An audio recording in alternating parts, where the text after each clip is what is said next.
سلام دوستان عزیز، امید که جور و صحتمند باشید. خوش آمدید به اولین ویدیویمان درباره parts of speech و یا هم اجزای کلام. خب دوستان عزیز، ما در این ویدیو parts of speech و یا هم اجزای کلام را به طور خلاصه می آموزیم و در ویدیوهای بعدی ایمان parts of speech و یا هم اجزای کلام را با جزئیات کامل خواهیم آموخت.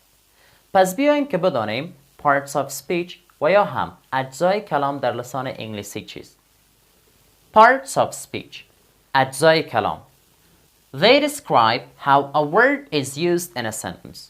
Parts of speech و یا هم اجزای کلام در لسان انگلیسی بیان کننده این می باشد که ما چطور می توانیم یک کلمه را در لسان انگلیسی در یک جمله استفاده کنیم. خب در لسان انگلیسی ما می توانیم یک کلمه را من حیث verb، adverb، adjective و غیره در یک جمله استفاده کنیم.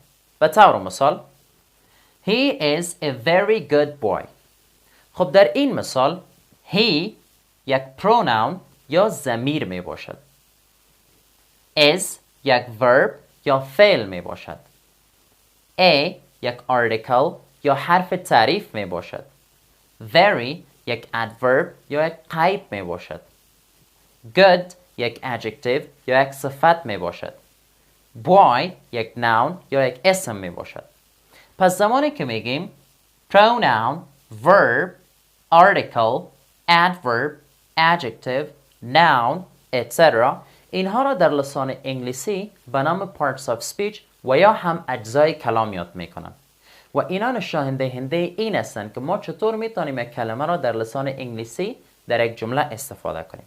خب در لسان انگلیسی ما 9 دانه parts of speech داریم که عبارتند از noun، pronoun، verb، adverb، adjective، preposition، conjunction، article و interjection می باشد.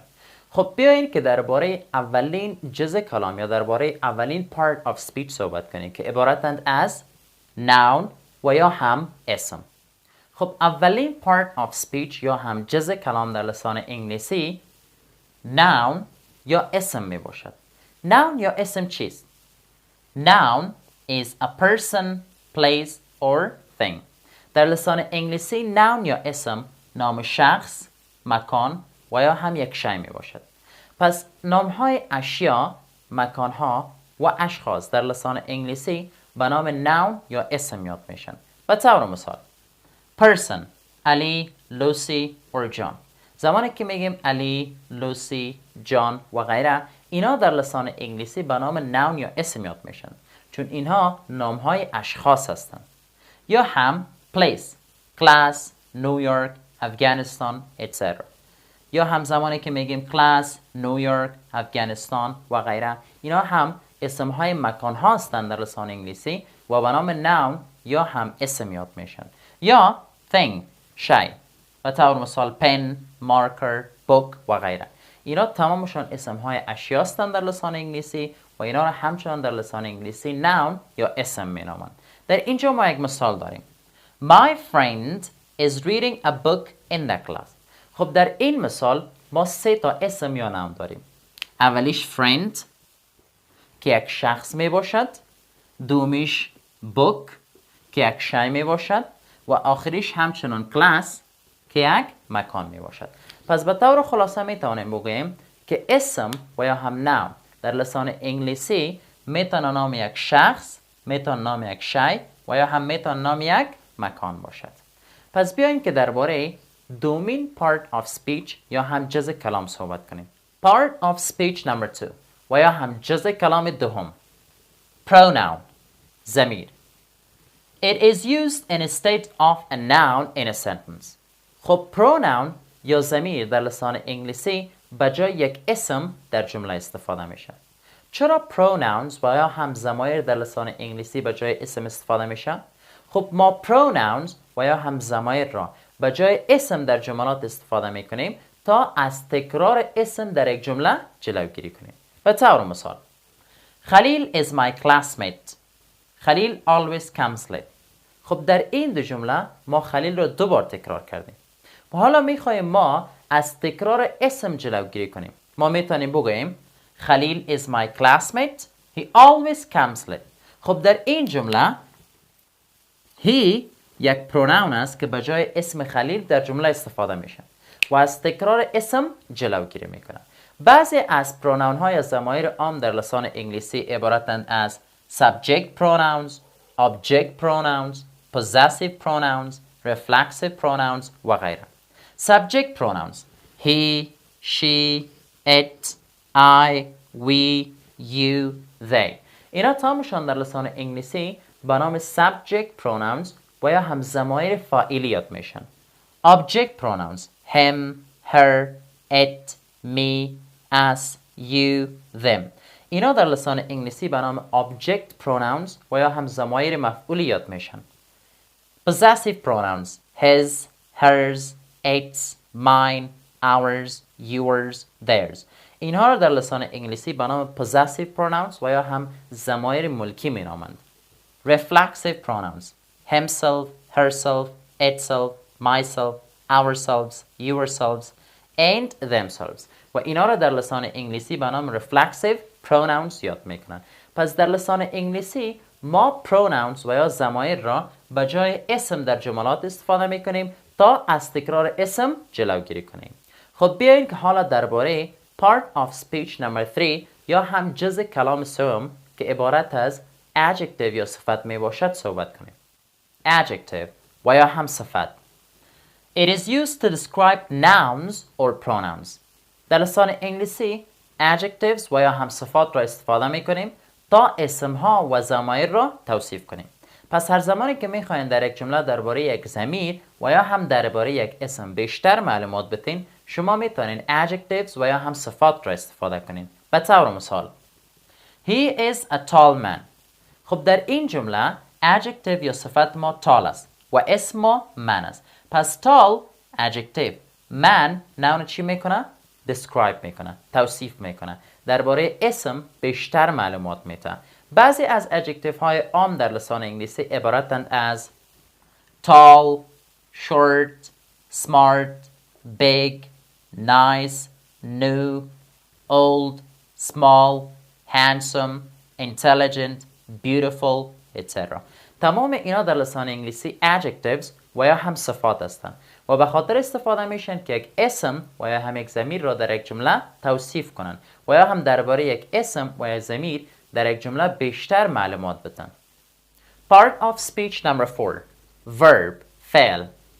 It shows an action or state of being. خب در لسان انگلیسی verb یا فعل یک عمل و یا هم یک حالت نشان میده. پس هر زمانی که میخواین در یک جمله در لسان انگلیسی یک عمل و یک حالت رو نشان بدین، شما میتونین verb و یا هم فعل استفاده کنین. For example، به طور مثال I teach English. من انگلیسی تدریس میکنم. خب در این جمله عمل من چی است؟ Teaching، تدریس کردن. درست؟ پس teach در لسان انگلیسی یک فعل یا verb می باشد. بعضی از افعال در لسان انگلیسی عبارتند از walk, run, speak, teach, learn, enjoy, travel, beat, go, come, etc. تمام اینها افعال و یا هم verbs می باشند در لسان انگلیسی و نشان دهنده چی هستند؟ نشان دهنده یک عمل و یا هم یک حالت می باشند.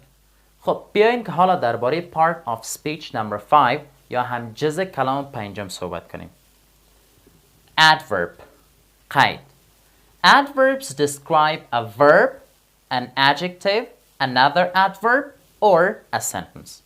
در لسان انگلیسی adverb یا قید توصیف کننده یک فعل، یک صفت، یک adverb دیگر، یک قید دیگر و یا هم یک جمله می باشد. اگر شما میخواین در لسان انگلیسی درباره یک فعل، یک صفت، یک قید دیگر و یا هم یک جمله معلومات بیشتر بدین، شما میتونین adverb یا قید استفاده کنین. یا به طور خلاصه گفته میتونیم adverb کلمه است که یکی از سوالات جواب میده. کدام سوالات؟ How, when, where. پس هر کلمه که یکی از سوالات جواب داد در لسان انگلیسی به نام adverb یا قید یاد میشه. For example, he drives carefully. او با دقت رانندگی می کند. در این جمله carefully adverb یا قید است. چرا؟ چون carefully سوال how جواب میده. How does he drive؟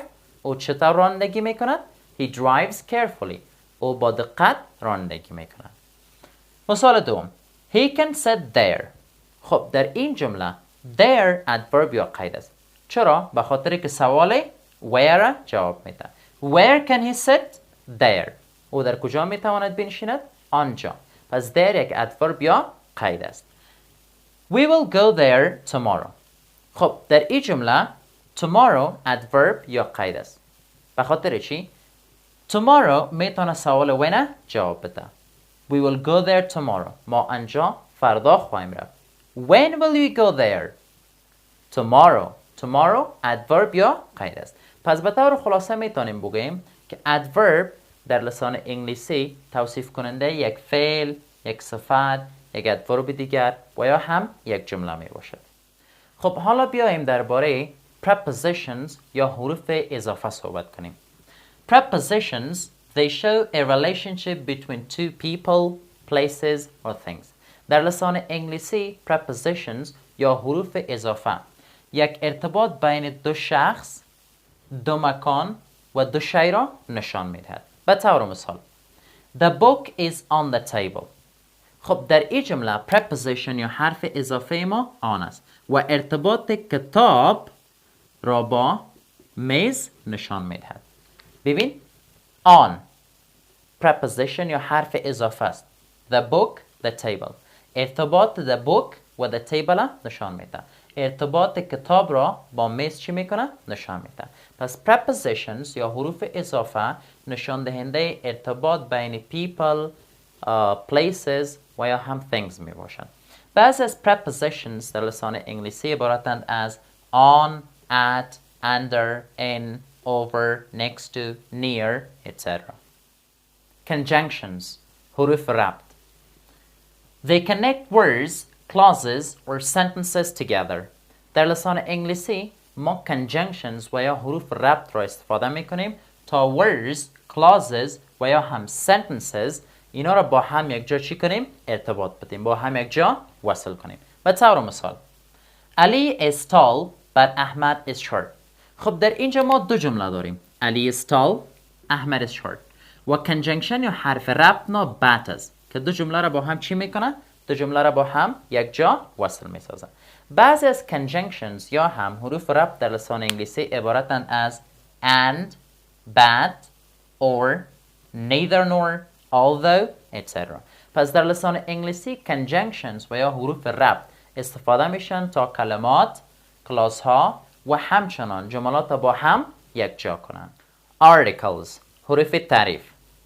They are a, an, and the which are placed before nouns. خب در لسان انگلیسی ما سه articles یا هم حروف تعریف داریم که عبارتند از a, an و the می باشند و اینا همیشه قبل از یک اسم استفاده میشن. به طور مثال He is a boy. خب در این جمله a article ما می باشه و قبل از boy که یک اسم است استفاده شده. پس در لسان انگلیسی a, an و the articles اینا همیشه قبل از اسم استفاده میشن. خب حالا بیاین درباره آخرین part of speech صحبت کنیم. Interjections حروف ندا.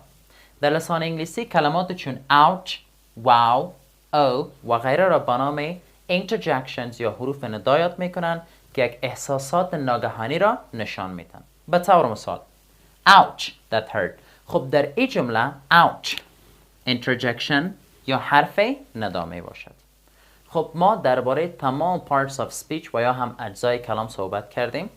اگر از این ویدیو خوشتان آمد کانال ما را سبسکرایب کنید، ویدیو ما را لایک کنید و ویدیو را با دوستانتان شریک بسازید. See you soon. Bye.